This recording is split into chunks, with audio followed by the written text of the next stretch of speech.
Print phase direct-to-film heat transfers can be peeled whenever you want.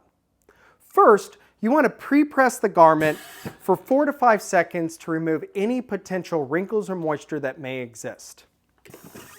Then, you want to place your transfer on the garment, get it lined up, and we're pressing this at 300 degrees at 40 psi for 10 to 12 seconds on 100% cotton. If it was a 50-50 or another blend, same time, temperature, pressure. If it's 100% polyester, same time and pressure, but closer to 265 degrees.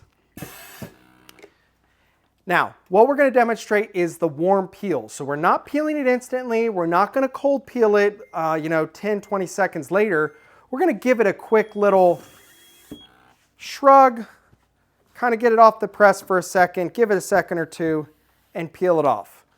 Again, print phase direct film heat transfers can be peeled hot, warm, or cold. It just comes down to your personal preference. Warm is actually a favorite of a lot of our customers, so peel it when you want, but we make it that easy. If you have any questions, visit printphase.com.